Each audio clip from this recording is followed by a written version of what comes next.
네, 안녕하세요. 정통국어 0702 85페이지 삼강 무소유 같이 보도록 하겠습니다. 자, 무소유는 이 법정 스님이 이제 쓰신 수필입니다. 자, 수필이라는 거는 일상적인 소재를 가져와서 나의 일상에 있었던 이야기를 이 개인의 개성에 담긴 그런 문체로 작성하는 것이 수필이죠. 그래서 수필은 비전문적인 글이었습니다. 자, 한마디 박스 볼게요. 이 작품은 간디의 어업과 난을 키운 체험, 이 두 가지를 바탕으로 진정한 마음의 자유를 위해서는 소유에 대한 집착을 버려야 한다는 역설적인 진리를 전달하고 있다. 그래서 역설적이다 하는 것은 모순적이다, 아이러니다. 이런 의미가 있죠. 자, 그래서 이 수필은 이 법정 스님이 경험한 이 난과 관련된 생활 체험을 가지고 진정한 자유와 무소유의 의미에 대해서 이야기를 하고 있습니다. 자, 그러면은 요 수필을 여러분이 먼저 한번 다 읽어보고 나서 선생님이랑 간단하게 보도록 할게요. 자, 본문에 같이 보도록 하겠습니다. 나는 지난해 여름까지 난초를 정말 정성을 다해서 길렀었다. 그래서 다 읽어봤으니 알겠지만 이 나는 난초 때문에 이제 오히려 힘든 상황에 놓였었죠. 그래서 이 난초는 인간의 소유욕, 이것을 지금 대표해서 보여주는 소재로 등장을 하고 있습니다. 자, 그래서 나는 왜 난초 때문에 힘들었나요? 이제 밖에 나갔다가도 난초를 뜰에 내놓은 게 생각이 나서 햇빛이 오면은 어떡하지? 빨리 이 뜨거운 햇볕에서 난초를 이제 치워줘야 되는데 하고 계속 전전긍긍 이 마음속이 너무 힘들었다는 거죠. 그래서 이 힘든 경험을 하고 난 뒤에 나는 이렇게 온몸으로 마음속으로 절절히 느끼게 되었습니다. 이 집착이 괴로움인 것을. 그래서 이 난초를 내가 소유하였지만 결국에 이 소유함으로써 이 집착이 생겼고 그리고 다시 이 집착 때문에 화자가 괴로움을 겪고 있죠. 그래서 나는 난초에게 너무 집념해 버린 것이다. 그래서 이 집착에서 벗어나야겠다라고 결심을 하게 되었습니다. 자, 며칠 후 난초처럼 말이 없는 친구가 놀러와서 저는 그의 품에 이 난초를 안겨주었습니다. 그래서 나는 비로소 이때 얼매임에서 벗어나서 뭐를 느꼈나요? 홀가분한 해방감. 10년 가까이 이렇게 함께 지냈었는데도 오히려 서운하거나 허전한 게 아니라 홀가분한 마음이 들었다고 합니다. 이렇게 화자의 심리 상태가 또 완전히 변하게 되었죠.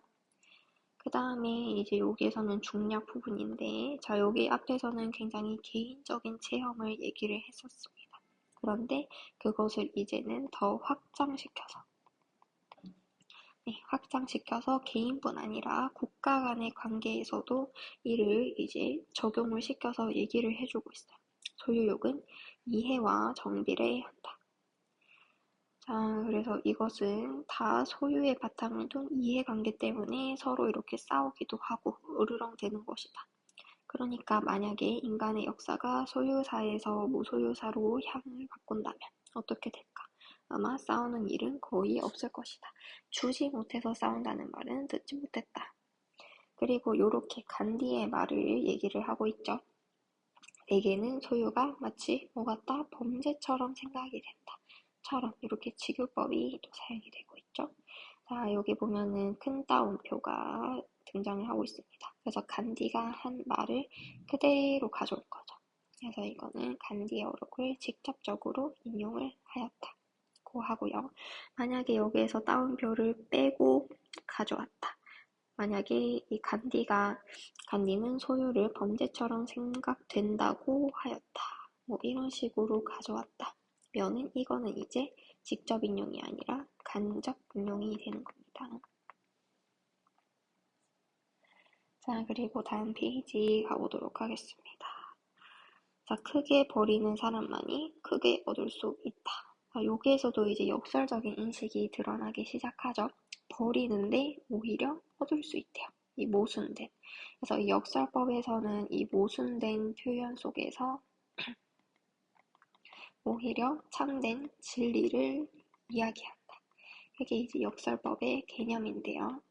자, 물건으로 인해 마음이 상하고 있는 사람들에게는 한 번을 생각해 볼 말씀이다. 아무것도 갖지 않을 때 비로소 온 세상을 갖게 된다. 아무것도 갖지 않았는데 온 세상을 갖게 됐다. 이 서로 모순이 되죠. 그래서 여기 마지막에서 이 역설적인 표현을 통해 무소유에 대한 이 설명을 해주고 있습니다. 자, 그러면은 이제 밑에 문제도 같이 한번 볼 건데요. 여러분이 다 풀고 나서 그리고 같이 답을 확인해 주면 되겠습니다. 자, 윗글에 대한 설명으로 적절하지 않은 것. 자, 5번이 자연물에 대한 관찰을 통해서 자연에서 배울 수 있는 삶의 가치. 근데 이거는 이제 이 화자가 난초를 키운 체험을 하면서 특히 이 난초를 관찰하며 뭐 얘가 잎이 쌩쌩했다, 잎이 처졌다, 그런 거를 통해서 내가 이런 깨달음을 얻었다 라고 얘기하는 것보다는 지금 이 화자가 난초를 키우면서 나의 마음속에 이 내면 심리, 그거의 변화, 그리고 이것을 통한 깨달음 얘기를 하고 있죠. 그래서 이 난초를 통해서 이 자연에서 배울 수 있는 삶의 가치, 그거보다는 이제 이 무소유, 이 집착에 대한 깨달음을 얻게 되었다.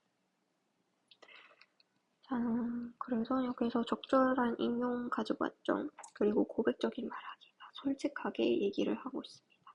그리고 다소 무거울 수 있는 주제, 무소유, 소유, 역설적인 인식, 그런데 좀 평이하게 쉽게 얘기를 해주고 있죠. 그리고 개인적인 체험을 가지고 이제 나중에 또 국가 간의 이해관계 이런 식으로 확장을 또 해서 얘기를 했었습니다. 자, 1번의 답은 5번이 되겠고요. 자, 2번도 보겠습니다. 자, 경험을 이야기한 이유로 적절한 것은 자, 2번 난초를 기른 경험에서 터득하게 된 무소유의 의미를 알려주기 위해서 이러한 목적을 가지고 이 글을 쓰게 되었다 라고 볼 수 있겠습니다. 그리고 자, 윗글에서 기억이 의미하는 바를 가장 잘 설명한 사람, 기억이 이제 난초를 얘기하죠. 그래서 난초는 사람들이 집착하는 세속적인 욕망, 소유욕, 그래서 집착, 소유욕의 키워드를 대표적으로 보여주는 대상이 바로 요 난초였기 때문에 3번의 답은 1번이 적절하게 되겠습니다. 자, 그 다음에 4번. 자, 여기 속담이 조금 어려운 게 많이 나왔는데요. 자, 뜻 간단하게 같이 볼게요. 감기 곧불도 남을 안 준다. 그러니까 원래 남에게 다른 것을 주는 것을 싫어하는 사람인데 너무나도 인색해서 이 병인 감기조차도 주는 것을 싫어한다 라는 의미입니다. 그 다음에 2번에는 말. 이제 평범한 말을 타면은 어떻게 더 좋은 경마를 타고 싶어 한다. 이런 이 끝없는 욕심에 대한 속담이고요. 그 다음에 3번. 자, 한 섬 빼앗아 100섬 채운다. 만약에 쌀 가마니가 한 개 있다고 칩시다. 그리고 99개 가지고 있는 사람이 있다고 칩시다. 그러면 이 사람은 안 그래도 많은데 욕심이 많아서 이 한 사람 거를 뺏어서 굳이 기어이 딱 기분 좋게 100개를 맞춘다. 이런 식으로 3번과 마찬가지로 욕심이 많은 경우 그것을 이야기하고요. 그 다음에 4번 공건, 이건 이제 공짜 얘기합니다. 공짜라면 양잿물, 이거는 걸레빤 그런 더러운 물을 얘기하는 거예요. 그래서 공짜라면 뭐든지 한다. 이런 의미. 자, 그 다음에 5번 부뚜막에 소금도 집어넣어야 짜다. 이건 이제 부뚜막에 있는 소금.